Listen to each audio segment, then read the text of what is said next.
Hello दोस्तों। तो कैसे हैं आप लोग। चलिए हम लोग आज अपनी थर्ड क्लास पर चलते हैं। हम लोगों ने पहले ही अपने लाइक मौर्योत्तर काल तक खत्म कर लिया है और मौर्योत्तर काल के बाद हम लोगों ने देसी शासक, ठीक है, और विदेशी शासक दोनों को खत्म कर लिया। उसके बाद फिर हमने पढ़ा था संगम पीरियड, जो हमारा संगम काल था। तो उसमें भी हम लोगों ने कुछ वर्ड्स लाइक नाटुकल, वटकृतल, अरसर, अंथन, उजवुर, ठीक है, इस तरह के वर्ड्स वगैरह हमने देखे थे। आ सकता है भाई क्वेश्चन इन वर्ड्स से, और आया भी हुआ है। आज हम लोग बात करने वाले हैं अपने गुप्त काल की। ओके, तो गुप्ता पीरियड की तरफ हम लोग बढ़ते हैं। अब देखो, गुप्ता पीरियड का टाइम पीरियड अगर देखोगे तो वो है 319 एडी से 550 एडी के बीच, ठीक है। बट उससे पहले मैं आपको कुछ संवत लाइक हम कह सकते हैं कैलेंडर, उनके बारे में बताना चाहूंगा। जैसे देखो, 57 बीसी में विक्रम संवत आया था, ठीक है, क्योंकि क्वेश्चन इससे आया है और आते भी हैं संवत से। उसके बाद देन 78 एडी में शक संवत आया था, शक संवत जो कनिष्क का था, ठीक है। और गुप्ता संवत की बात करोगे वो 319 एडी के समथिंग में आया था, ठीक है, या उसका थोड़ा बाद ले सकते हो। फिर उसके बाद एक और आता है हिजड़ी संवत, वो है 571 एडी, जो मुस्लिम कैलेंडर है, ठीक है, जिसे वो फॉलो करते हैं, हिजड़ी संवत 519 एडी के अंदर। ओके, तो ये आपको याद रखना है। वो पूछ लेता है कई बार कि कब आया है, और विक्रम संवत से क्वेश्चन आया हुआ है। ओके, चलिए अब हम बात करते हैं नेक्स्ट क्लास। तो अब हम यहाँ शासकों के बारे में स्टार्ट करते हैं, इनके कि इनके कौन कौन से शासक वगैरह थे, ठीक है। तो फर्स्ट स्टार्ट करते हैं हम लोग इनके संस्थापक टाइप। लाइक अगर शासक की बात करूं, हमें जो मेन पढ़ना है, ठीक है, स्टार्ट करते हैं फर्स्ट शासक से। हालांकि इससे पहले घटोत्कच वगैरह ये भी हुए हैं, तो वो हमें पढ़ने की जरूरत है नहीं, ठीक है। हम लोग बात करें चंद्रगुप्त फर्स्ट की, चंद्रगुप्त फर्स्ट की। ओके, अब भाई देखो, गुप्ता संवत इन्होंने ही निकाला था, चंद्रगुप्त फर्स्ट ने। अब इनके बारे में एक चीज है कि इन्होंने क्या चलाया था, राजा रानी प्रकार का सिक्का चलाया था।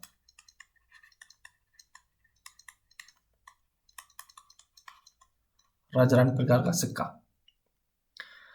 इन्होंने उपाधि ली थी महाराजा धीराज की।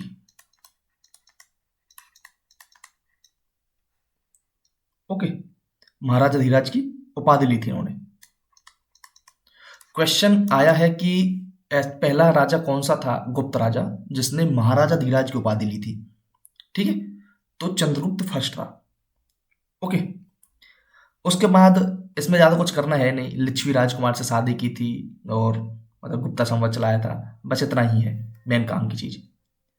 सेकंड हम लोग बात करते हैं समुद्रगुप्त की, ठीक है, इन्हीं का ही पुत्र थे। अब समुद्रगुप्त के बारे में मेन चीज ये है कि भाई इन्होंने बोला जाता है लिच्छवी दोहित्र, मतलब उनका नाती। जब अब खुद सोचो ना, जब लिच्छवी राजकुमार से शादी किया था तो लिच्छवी के जो राजा होंगे, ठीक है, वो ससुर लगे चंद्रगुप्त फर्स्ट के, तो चंद्रगुप्त जो समुद्रगुप्त है उसका तो नाना हो गया, तो लिच्छवी दोहित्र उस तरह से इसने अपने सिक्कों पर लिखवाया हुआ था। अब देखो, इसने अश्वमेध यज्ञ करवाए बहुत सारे, ठीक है, कई प्रकार के सिक्के चलाए। सिक्कों के ऊपर अपने आप को कभी वीणा वादक, कभी कुछ तीर कमान में, कभी तलवार लेके, ऐसे मतलब चित्र भी छपवाए हैं।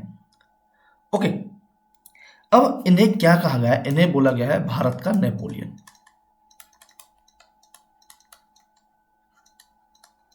और बोला किसने है, विंसेंट स्मिथ ने, ठीक है। अच्छा, एक चीज और है कि इनके बारे में जो इनके लाइक दरबार में रहते थे, एक है हरिसेन।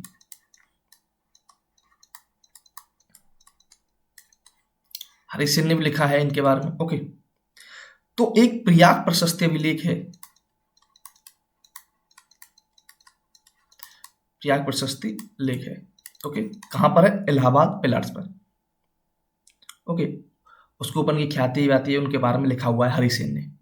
मेन चीज आपको याद रखनी है कि प्रयाग प्रशस्ति अभिलेख जो है वो किसका है? हरिसेन का है। किसके बारे में लिखा है? समुद्रगुप्त के बारे में लिखा है। एक वर्ड्स हम लोग पढ़ते हैं अनुकंपवम। ओके, अनुकंपवम, ये किसे बोला गया है? ये बोला गया है भाई समुद्रगुप्त को। क्यों? क्वेश्चन उठता है कि भाई क्यों बोला गया है? क्योंकि एक श्रीलंका के किंग है मेघवर्मन, ठीक है, तो उन्होंने इनसे हेल्प मांगी थी, परमिशन ली थी कि भाई मैं अगर आपके इधर बोध गया में कुछ लाइक अभिलेख वगैरह या फिर कोई बौद्धिज्म से रिलेटेड, ठीक है, वो कुछ ना कुछ बनाना चाहते थे वहाँ पर, स्तूप वगैरह या मंदिर वगैरह, तो उसके लिए, ओके, वेलफेयर के काम के लिए थोड़ा, तो उस वजह से जब उन्हें परमिशन दी थी तब इन्हें अनुकंपवम की उपाधि दी गई थी। ओके, अब इसमें अगर हम इनकी विजय के बारे में बात करें तो इन्हें भाई 9 राजाओं को हराया था आर्यवर्त के, दक्षिण के 12 राजाओं को हराया था। तो इन्हें जब दक्षिण के 12 राजा हराए थे, 12 राजा दक्षिण के, तो इन्होंने क्या कहा उस चीज को? उन्हें बोला गया ग्रहण मोक्ष अनुग्रह, मतलब उन्हें मोक्ष दे दिया, ठीक है। और फिर भाई सहानुसाई, सकमरुंड, सिंगलदीप, अन्य राजाओं को भी हराया था भाई इन्होंने, आठवें को उदास भी बनाया। तो इतनी सारी चीजें हैं। मेन जो काम की चीज थी वो मैंने आपको इतनी ही है वो जो बता दी। अब देखो अश्वमेध या क्रायोवीना वादक है, धनुर्धारी प्रकार के सिक्का है, ये तो उन्होंने चलाए थे, उसमें तो कुछ है नहीं। मेन क्वेश्चन जो आएगा वो इतने से ही आएगा। थर्ड है कि थर्ड राजा कौन से हैं? वो है रामगुप्त।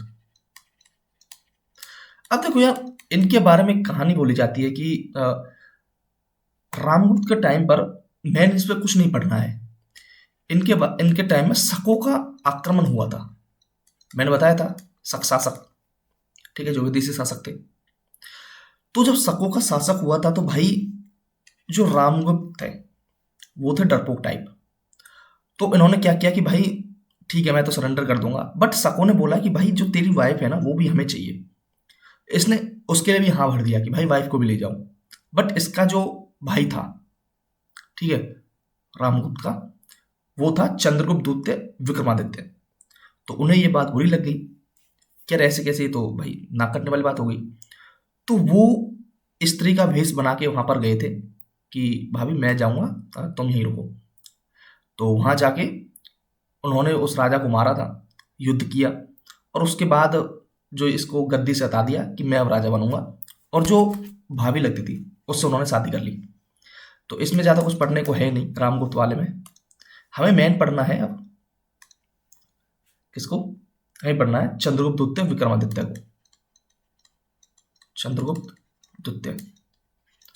और जो विक्रमादित्य है वो उनकी उपाधि है, तो इन्हें बोल देते हैं चंद्रगुप्त द्वितीय विक्रमादित्य। अब भाई इन्होंने शकों का अंत किया। जब शकों का अंत किया था तो सकारी उपाधि इन्होंने ली थी, सकारी उपाधि, ठीक है। इन्होंने पहली बार गुप्त टाइम में फर्स्ट बार चांदी का सिक्का चलाया था भाई, चांदी का सिक्का चलाया। ओके, अब इसमें मेन चीज ये है कि इनके वकाटकों के साथ सामूहिक संबंध थे, वकाटकों के साथ वैवाहिक संबंध, ठीक है। इस चीज से क्वेश्चन आया है कि चंद्रगुप्त द्वितीय विक्रमादित्य के किसके साथ वैवाहिक संबंध थे? वकाटकों के साथ थे। कैसे थे? क्योंकि जो चंद्रगुप्त द्वितीय विक्रमादित्य की बेटी थी उसका नाम है प्रभावती गुप्त, प्रभावती गुप्त। तो इसकी शादी हुई थी वकाटक शासक के बेटे से। किससे? रुद्रसेन से, रुद्रसेन सेकंड से। तो इस चीज के बारे में उन्होंने बताया है। तो प्रभावती गुप्त का एक अभिलेख है ताम्रपात्र अभिलेख,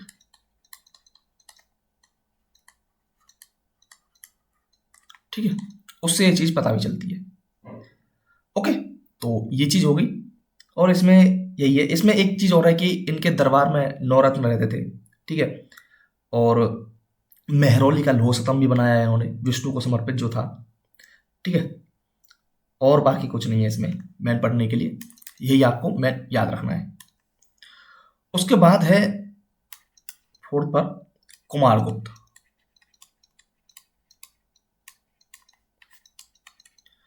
अब कुमारगुप्त के बारे में क्या चीजें हैं, इनके बारे में बोला जाता है कि एक दामोदरपुर अभिलेख है, दामोदरपुर अभिलेख, उससे इनके बारे में जानकारी मिलती है। इनके बारे में सबसे ज्यादा स्वर्ण सिक्का चलाया है इन्होंने, स्वर्ण सिक्का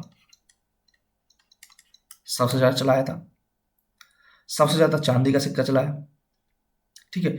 और एक चीज और है कि गुप्त राजाओं में सबसे ज्यादा अभिलेख इनके थे,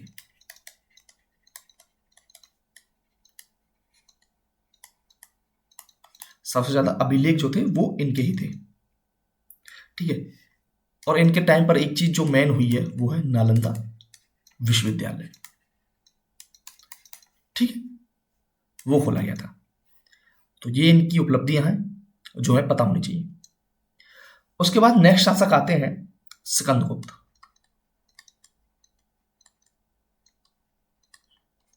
ठीक है। तो भाई सिकंदगुप्त, अब इसमें क्या करना है तो सिकंदगुप्त ने हूनों को पराजित किया था, हून शासक भी थे। तो सिकंदगुप्त का है एक भीतरी स्तंभ लेख, भीतरी स्तंभ लेख, इससे पता चलती है हमें कि इन्होंने हूनों को पराजित किया था। अच्छा देखो, सबसे ज्यादा स्वर्ण सिक्का चलाया तो था कुमारगुप्त ने, बट अगर बात की जाए सबसे बड़ा स्वर्ण सिक्का जो चलाया था वो इन्होंने चलाया था। फिर सुदर्शन झील का पुनर्निर्माण इन्होंने करवाया था। इससे पहले हम लोगों ने देखा कि रुद्रदामन ने करवाया था, ओके। तो ये चीज है। अब यहां सिकंदगुप्त यही मेन शासक थे। इनके बाद जो भी शासक हुए हैं इनके, वो मतलब काफी वीक शासक हुए, कमजोर शासक हुए। एक चीज जो गुप्तों के टाइम पे एक चीज होती है कि पहली बार सती प्रथा का क्या होता है, अभिलेखीय साक्ष्य मिला है, अभिलेखीय साक्ष्य। ये कब मिला है, ये मिला है हमें भानुगुप्त के एरन अभिलेख से, ओके। तो ये चीज आपको याद रखनी है कि पहली बार सती प्रथा के जो अभिलेखीय साक्ष्य मिले हैं वो भानुगुप्त के एरन अभिलेख से मिले हैं, ओके। उसमें भी ये चीज बोली जाती है कि ये लड़ाई के लिए गए थे अपने किसी दोस्त के साथ, तो उसमें इनकी मृत्यु हो गई थी, ठीक है। तो इनकी जो वाइफ थी वो इनके साथ ही सती हो गई। तो इनके जो दोस्त थे तो उन्होंने उस चीज का बदला भी लिया था, उस शासक को हराया था, ठीक है, ऐसा बोला जाता है।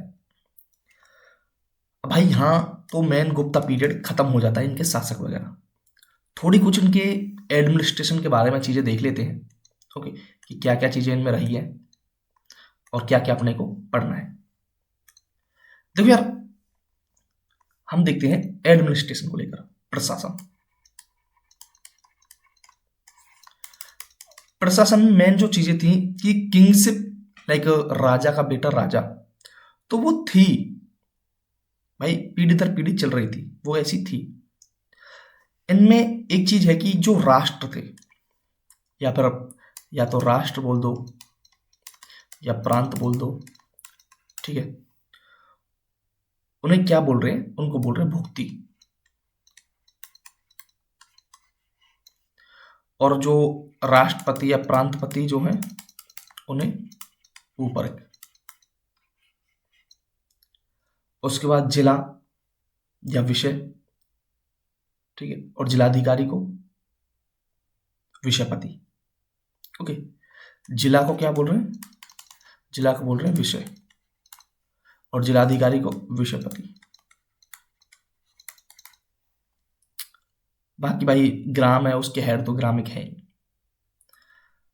और इसमें कुछ नहीं है। हाँ, दो चीजें जो आती हैं कि चतुरंगिनी सेना इनके पास भी थी। एक जो वर्ड पूछा गया था, ठीक है, वो मैं बता देता हूं। एक वर्ड है पिलुपति, ओके, और एक है भट्टासपति।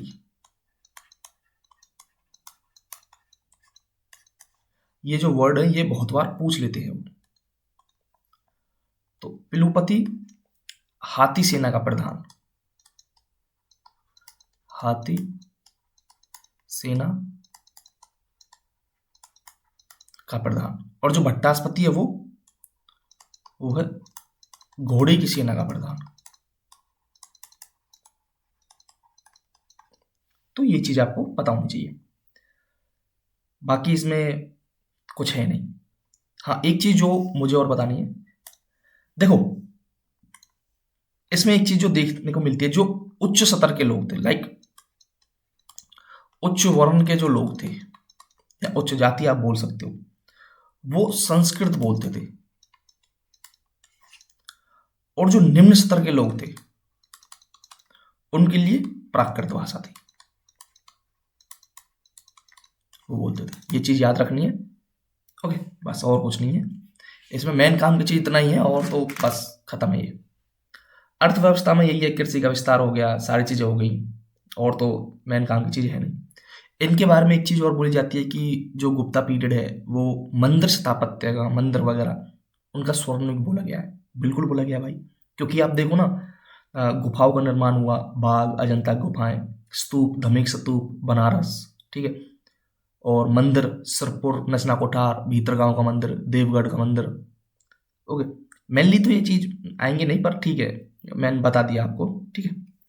और इसमें कुछ है नहीं। देवगढ़ का जो मंदिर, दस अवतार मंदिर, वो विष्णु जी का यूपी में है, ओके। अब इसमें तो ज्यादा कुछ है नहीं बताने लायक। अब आगे बढ़ते हैं हम लोग, गुप्तोत्तर पीरियड की तरफ बढ़ते हैं, ठीक है। गुप्तोत्तर पीरियड में हम बात करते हैं गुप्तोत्तर काल की, ओके। तो गुप्तोत्तर काल में नॉर्थ इंडिया के अंदर कुछ राजा होंगे, कुछ राज्य उभरे होंगे, कुछ साउथ इंडिया के अंदर भी होंगे। तो मैं अगर नॉर्थ इंडिया की बात करूं,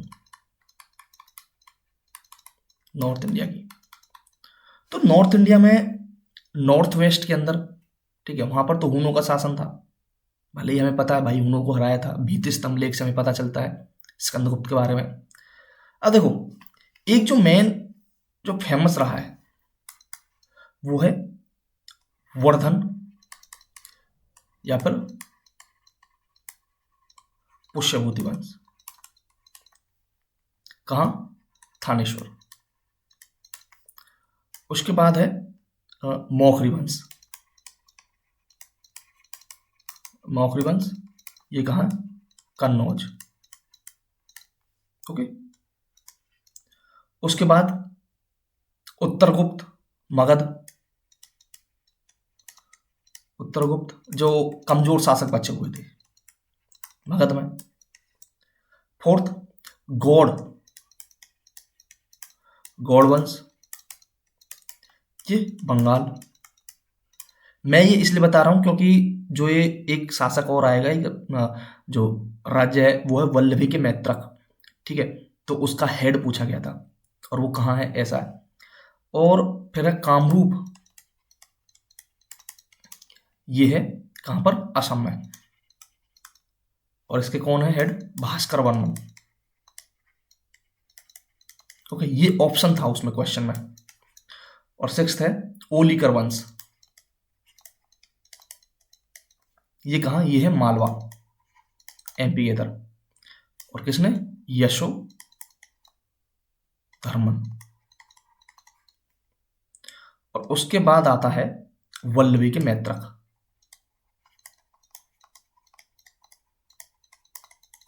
ये कहां है? इसके हेड है वल्लभी के मैत्रक के भट्टारक हेड, ठीक है, तो ये है गुप्तोत्तर काल में। अब यहां हमें मेन जो पढ़ना है वो है, हमें पढ़ना है वर्धन वंश।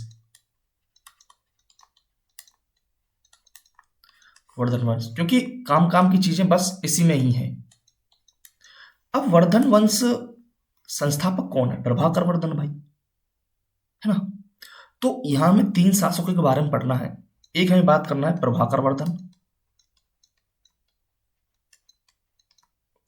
देन पढ़ना है हमें राज्यवर्धन, और उसके बाद हर्षवर्धन। मेन जो पढ़ने लायक चीजें हैं वो हर्षवर्धन में ही है। ओके, तो प्रभाकर वर्धन के बारे में एक चीज बोली जाती है, इन्होंने एक उपाधि ली थी, हून हरिन केशरी। हुनों के साथ क्योंकि इनका युद्ध हुआ था तो उसमें जीत गए थे। अच्छा, राजधानी क्या थी इनकी? ओके, अगर राजधानी की बात की जाए तो राजधानी थी इनकी क्या? कन्नौज। राजधानी थी कन्नौज।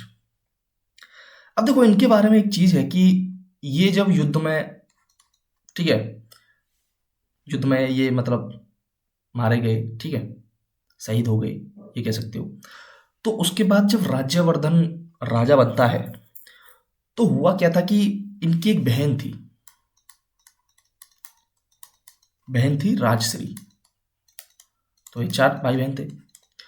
तो राजश्री का विवाह करवाया था मौखरी वंश के राजा गृहवर्मन से। अब जब गृहवर्मन से हुआ तो गृहवर्मा का युद्ध हुआ शशांक राजा से। ओके, क्योंकि गौड़ प्रदेश का जो शासक था शशांक, बंगाल के अंदर, मैंने बताया था ऊपर, तो शशांक से युद्ध हुआ। तो उसमें हुआ क्या कि गृहवर्मा की मौत हो गई। ठीक है, शशांक और मालवा का जो राजा था उन्होंने दोनों ने मिलकर युद्ध किया था। अब भाई जब मौत हो गई तो बदला लेने पहुंचे राज्यवर्धन, तो यहां इनको भी मार दिया गया। अब भाई जब मार दिया गया तो जो बहन थी राजश्री वो चली गई सती होने के लिए, गायब हो गई कि भाई पता नहीं कहाँ जंगलों में चली गई। तो हर्षवर्धन उनको ढूंढते हुए गए कि भाई बहन को तो बचा ही लूं। तो बौद्ध भिक्षु दिवाकर थे एक, उन्होंने इनकी हेल्प की थी, ठीक है, हर्षवर्धन की। तब उन्होंने अपनी बहन को बचाया। और फिर उसके बाद जो बहन का भी शासक राज्य था, ठीक है, प्रभाकर वर्धन का जो, तो उससे क्या हुआ, उसे भी अपने राज्य में शामिल कर लिया कि तुम गद्दी पर बैठो और मैं तुम्हारे एज ए रक्षक के रूप में तुम्हारे अंडर में ही रहूंगा, ठीक है, बट गद्दी तुम्हारी रहेगी। उस तरीके से बातें यहां पर हुई। अब हर्षवर्धन को बोला क्या जाता है? हर्षवर्धन, हमें पढ़ना है हर्षवर्धन के बारे में। तो हर्षवर्धन के बारे में एक चीज है कि इन्हें सकल उत्तराखंड स्वामी बोला जाता है।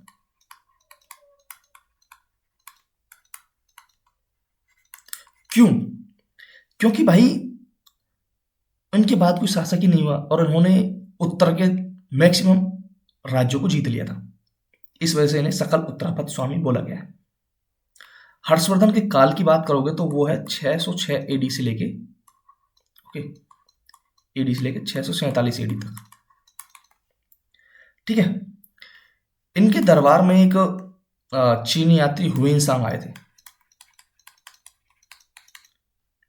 ठीक है, और इनकी बुक है सी यू की।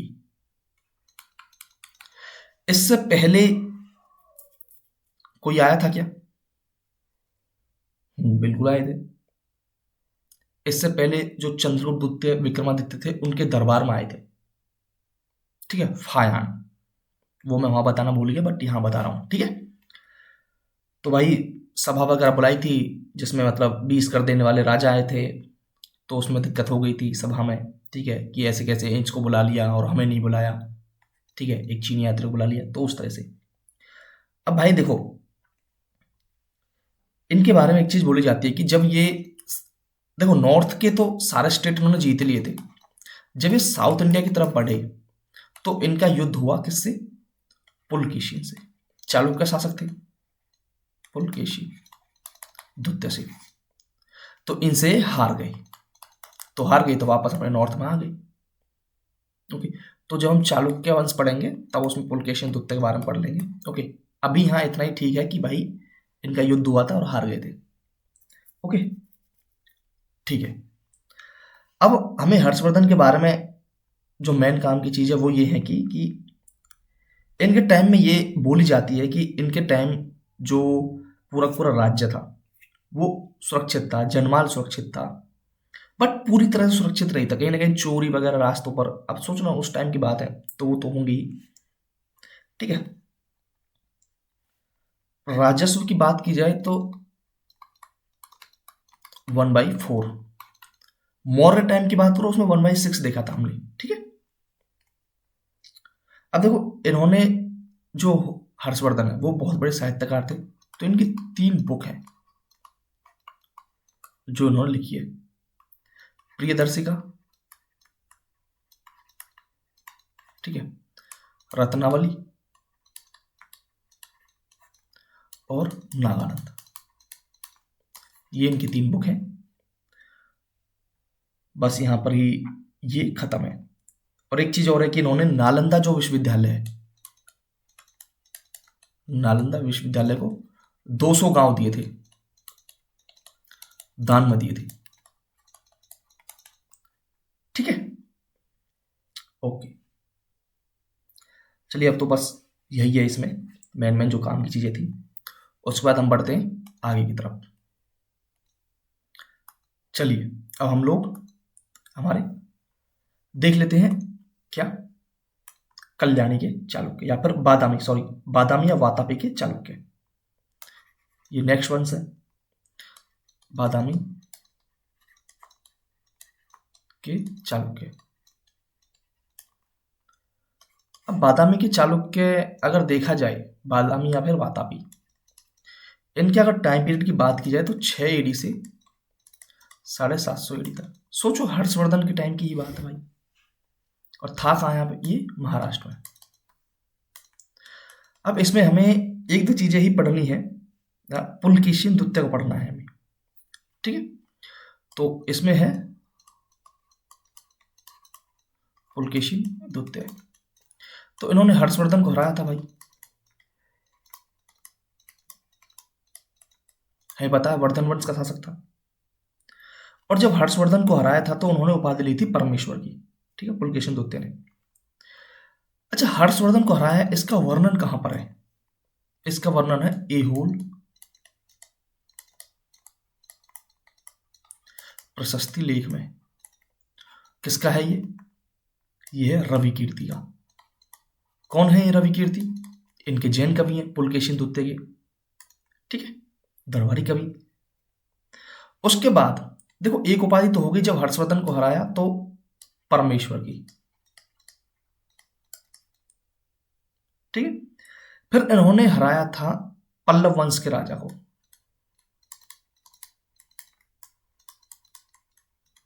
पल्लव वंश के शासक थे महेंद्र वर्मन फर्स्ट। महेंद्र वर्मन फर्स्ट को हराया, और जब महेंद्र वर्मन फर्स्ट को हराया तो क्या उपाधि ली? तब उपाधि ली कांची कोंड, क्योंकि पल्लवा की कैपिटल थी कांची। ठीक है, इस वजह से कि हमने कांची को जीत लिया भाई, जब हरा दिया था शासक को, इस वजह से उन्होंने उपाधि ले ली कांची कोंड। बट उसके बाद क्या हुआ भाई, पिता को हरा दिया तो पुत्र छूमा आ गया। तो इनका एक पुत्र है, पुत्र किसका? महेंद्र वर्मन फर्स्ट का, वो है नरसिंह वर्मन फर्स्ट। इन्होंने क्या किया, इन्होंने पुलकेशिन द्वितीय को हरा दिया। अब भाई बादामी के जो चालुक्य है उनकी कैपिटल तो थी वातापी। ठीक है, तो नरसिंह वर्मन फर्स्ट ने उपाधि ली वातापी कोंड, कि भाई तू मुझे हरा के, मेरे पापा को हरा के, तू जब मेरी कैपिटल की उपाधि ले सकता है तो मैं भी तो ले सकता हूं, तो ये वातापी कोंड हो गई। ठीक है, इतना ही इसमें देखना है अपने को। उसके बाद फिर आते हैं हम लोग राष्ट्रकूट राजवंश पर। ठीक है, चलिए राष्ट्रकूट पर चलते हैं। राष्ट्रकूट,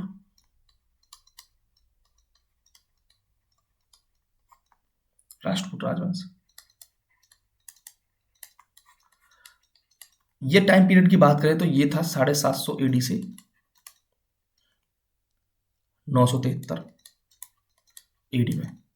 देखो ये दक्कन में है ये राजवंश, दक्कन वाला एरिया पता है ना आपको, अगर मैं इस तरीके से मैप बना दूं, सॉरी, तो ये जो एरिया है ये ना तो नॉर्थ में ही और ना ही साउथ में, तो ये वाला एरिया है ना, यहाँ पे है ये राजवंश, तो वो पढ़ रहे हैं हम लोग, ठीक है। सातवाहन वाला जो था वो भी यहीं पर ही था, ठीक है। कभी सोचो कि इनकी लोकेशन कहाँ है। ओके, तो राष्ट्रकूटों में हमें देखना है कि अब इनके संस्थापक कौन है। तो संस्थापक है दंतिदुर्ग। अब दंतिदुर्ग के बारे में एक चीज है कि इन्होंने हिरण्यगर्भ यज्ञ करवाया था। ओके, अब भाई दंतिदुर्ग जो है तो उनका कोई उत्तराधिकारी तो था नहीं, तो इन्हीं के ही जो चाचा है, ठीक है, तो वो शासक बना था। और वो कौन है? वो था कृष्ण फर्स्ट, ठीक है। अब कृष्ण फर्स्ट ने एलोरा का कैलाश मंदिर बनाया था, एलोरा का कैलाश मंदिर बनवाया था, ठीक है। ये क्वेश्चन आया हुआ है कि भाई एलोरा का कैलाश मंदिर किसने बनवाया था? कृष्ण फर्स्ट, कृष्ण सेकंड, दंतिदुर्ग, या फिर गोविंद तृतीय, या फिर ध्रुव। ओके, इसके बाद नेक्स्ट शासक है ध्रुव। ध्रुव के बारे में एक चीज बोली जाती है कि एक त्रिपक्षीय संघर्ष हुआ था, ठीक है। त्रिपक्षीय जो लाइक नीचे जो एरिया है ना, कृष्णा गोदावरी, कृष्णा वाला एरिया है, कावेरी वाला एरिया है, तो वहां की जमीन जो थी वो थी उपजाऊ। अब उस जमीन के लिए वहां पर त्रिपक्षीय संघर्ष हुआ था कि यहाँ पर अधिकार जो है वो हमारा होगा। ओके, तो उस चीज में जो पहला पार्टिसिपेट किया था राष्ट्रकूट वंश का जो राजा था वो था ध्रुव। तो भाई पहला राजा था जिसने त्रिपक्षीय संघर्ष में पार्टिसिपेट किया, संघर्ष में हिस्सा लिया था इसने, ठीक है। ठीक है, चलिए उसके बाद है गोविंद तृतीय। गोविंद, कई बार क्वेश्चन ऐसा भी आ जाता है कि ये जो राजा है गोविंद तृतीय वो किस वंश से है? राष्ट्रकूट, पल्लव, चोल, सातवाहन, उस तरीके से भी क्वेश्चन आए हुए हैं।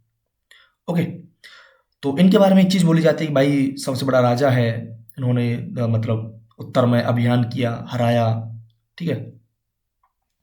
एक स्टोरी है कि गोविंद तृतीय का घोड़ा समुद्र से लेकर हिमालय तक सिर्फ अपने राज्य का पानी पीता है, किसी और राज्य का पानी नहीं पीता। इसका सीधा सा मतलब क्या हुआ?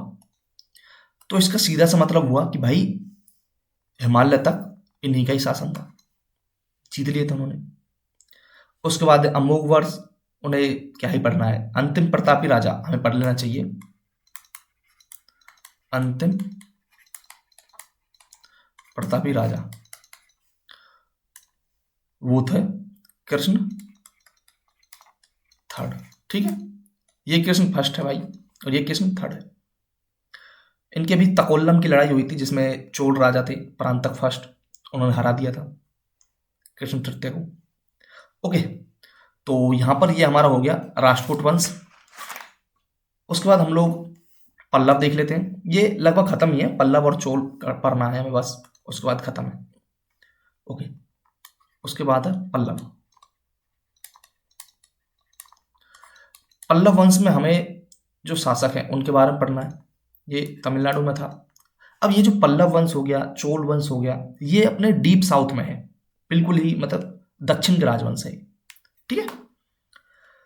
तो साउथ में अगर देखा जाए पल्लव वंश, तो पल्लव वंश के संस्थापक की बात करें तो वो तो महेंद्र वर्मन फर्स्ट है, महेंद्र वर्मन फर्स्ट। इनको हरा दिया था पुलकेशिन द्वितीय ने, पता है भाई।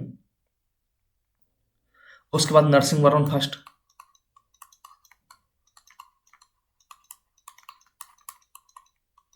इन्होंने पुलकेशिन सेकंड को हरा दिया था। ओके,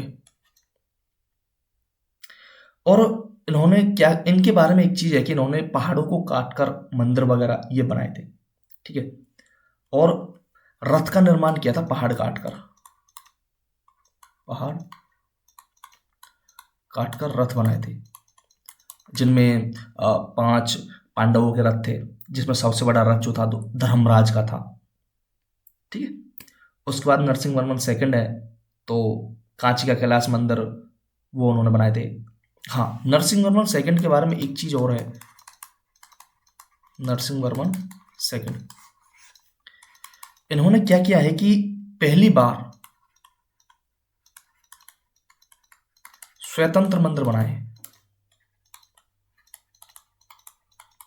मीन्स कि पहले तो ये बना रहे थे पहाड़ों को काट काट कर, तो उन्होंने अलग से एरिया छांट के वहां पे मंदिर बनाए। इन्होंने बनाया तटीय मंदिर। क्वेश्चन आया हुआ है भैया, तटीय मंदिर किसने बनवाया था? नरसिंह वर्मन सेकंड ने, ठीक है। पहली बार स्वतंत्र मंदिर, इससे क्वेश्चन आया हुआ है, नरसिंह वर्मन सेकंड ने। ओके, वातापी कौंड की उपाधि किसने ली थी? नरसिंह वर्मन फर्स्ट ने। कांची कौंड की किसने ली थी? पुलकेशिन द्वितीय ने। हराया किसको था? महेंद्र वर्मन फर्स्ट को, ठीक है। ये इतना ही पढ़ना है। अच्छा, साउथ के अंदर हम जब 3 लड़ाइयों के बारे में पढ़ते हैं, 3 लड़ाइयां, ओके, एक तो है कालावर विद्रोह, एक है दमार, और एक है कैनवर्रे। ये कहां कहां हुए थे? तो कालावर तो हुआ था तमिलनाडु में, दमार हुआ था कश्मीर में, और जो कैनवर्रे है वो हुआ था बंगाल में। तो ये चीज आपको याद रखनी है, क्वेश्चन आया हुआ है, कालावर से तो पूछा हुआ है भाई कि कालावर विद्रोह कहां से रिलेटेड है? तमिलनाडु से। हो सकता है वो दमार से पूछ ले, कैनवर्रे से पूछ ले, ठीक है। ये हो गया। उसके बाद चोल वंश। भाई चोल वंश में अब संस्थापक देख लेते हैं। संस्थापक जो थे वो थे विजयालय। ओके, अब इसमें जो हमें मेन राजा जो पढ़ रहे हैं वो है 2 राजा बस। एक तो है राज फर्स्ट। भाई इनके बारे में तो कहानियां आपने पढ़ी ही हैं, क्योंकि पांडिचेर का प्रदेश जीत लिया, बेंगे के वैवाहिक संबंध बनाए, ठीक है, और श्रीलंका को जीत लिया, सफल अभियान चलाया, मालदीव में जीत लिया, बंगाल की खाड़ी चोलों की झील बना दी कि यहाँ जो बंगाल की खाड़ी वाला एरिया है वो पूरा पूरा चोलों के अंडर में है। ओके, तो भाई श्रीलंका को जीता था, ये चीज आपको याद रखनी है। एक जो सबसे बड़ा कंफ्यूजन होता है कि राजेंद्र फर्स्ट पहले है या फिर राजराज फर्स्ट पहले है, तो भाई राजराज पहले है क्योंकि वो पिता है, इनके बाद राजेंद्र फर्स्ट आए, ठीक है। तो सफल अभियान उन्होंने भी किया था, बट इससे पहले श्रीलंका को जीत लिया था राजराज फर्स्ट ने। राजेंद्र फर्स्ट के बारे में एक चीज है कि इन्होंने कडार मंगलम का क्षेत्र जीता था, जो श्रीलंका के अंदर में ही है, ठीक है, ताकि चीन के साथ होने वाला व्यापार सुरक्षित हो सके। गंगईकोंड चोलपुरम किसने बसाया था? गंगईकोंड चोलपुरम शहर बसाया, गंगईकोंड की उपाधि ली राजेंद्र फर्स्ट ने। इनके बारे में एक जो प्रशासन है उसमें देख लेते हैं हम लोग। देखो, हम यहां से स्टार्ट करते हैं, मंडलम, ठीक है, कोट्टम,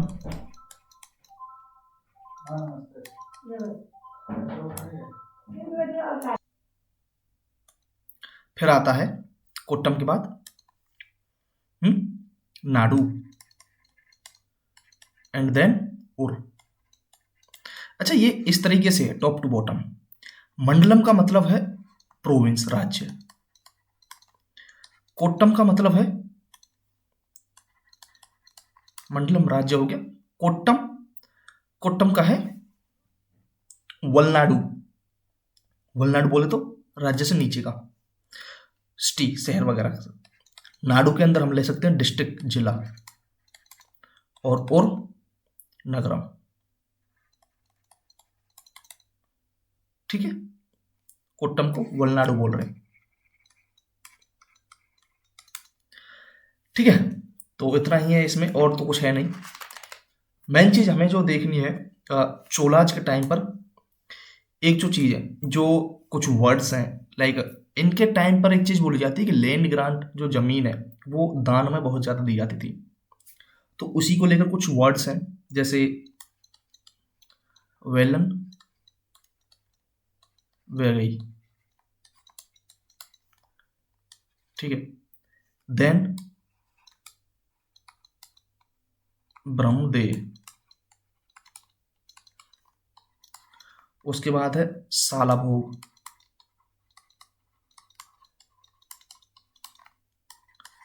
देन देवदान, और उसके बाद लास्ट है पाली चंदम।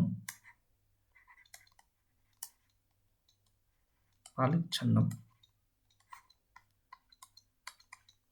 अब देखो यार, जो वेलन वेगई है वो दी जाती थी नॉन ब्राह्मण पीजेंट जो थे, जो मतलब नॉन ब्राह्मण किसान थे, पीजेंट प्रोप्राइटर्स। ठीक है, उनको दी जाती थी ब्रह्मदेही। ठीक है, प्रोप्राइटर जो मालिक थे, जमीन के मालिक, सॉरी, जो जो किसान थे, जो जमीन के मालिक थे, प्रोप्राइटर्स। ठीक है, नॉन ब्राह्मण पीजेंट प्रोप्राइटर्स।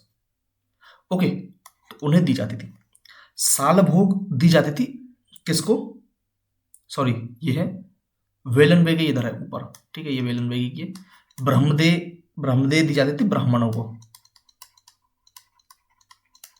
ब्राह्मणों को। उसके बाद साल भोग, साल भोग दी जाती थी maintenance of school, maintenance of school. उसके बाद देवदान, टेम्पल को, मंदिर को जमीन दी जाती थी, क्योंकि देवताओं का स्थान कहाँ है, मंदिर में है। और पालीछंदम ये दी जाती थी जैन जो इंस्टीट्यूशन से, लाइक जैन इंस्टीट्यूशन, कहीं पर कुछ हो सकता है, पढ़ाने लिखाने का सिस्टम हो सकता है, तो उनके लिए जमीन वगैरह दी जाती थी, उसे बोल रहे हैं पालीछंदम। अब देखो यहां पर आपका एंशियंट हिस्ट्री खत्म हो गया, फिनिश। ओके, मेन इतना ही है। अगर आप एंशियंट हिस्ट्री के क्वेश्चन भी देखोगे ना, तो जितना मैंने पढ़ाया है उससे बाहर नहीं जाएंगे, ये मैं बता रहा हूँ। अब आपको लग रहा होगा कि आपने अशोक के कुछ पिलर्स के बारे में, उसकी कुछ जाइक राइनोस हो, कंगनहल्ली, ठीक है, ये चीज़ नहीं पढ़ाई है। तो ये चीज़ मैं लिंक करूँगा बौद्ध धर्म जैन धर्म से। आपको लग रहा होगा बौद्ध धर्म जैन धर्म नहीं पढ़ाया है, उसके लिए एक स्पेशल वीडियो आएगी बौद्ध धर्म और जैन धर्म को, मतलब एक साथ ही, उसी में मैं उसे अशोक वाला भी पढ़ा दूंगा। ठीक है, आप लोग वो देख लेना। अब यहाँ पर हमारा एंशियंट हिस्ट्री खत्म है, और हम लोग अब क्वेश्चन करेंगे। ठीक है, एंशियंट हिस्ट्री के लगभग 80-85 के समथिंग क्वेश्चन है, वो देखना आप लोग। 2023 में आए हुए थे, और आपको लगेगा, आपको ऐसा लगेगा करने के बाद कि भाई मतलब ये मेरे साथ होता, मेरे टाइम पर आते तो मज़ा हो जाता।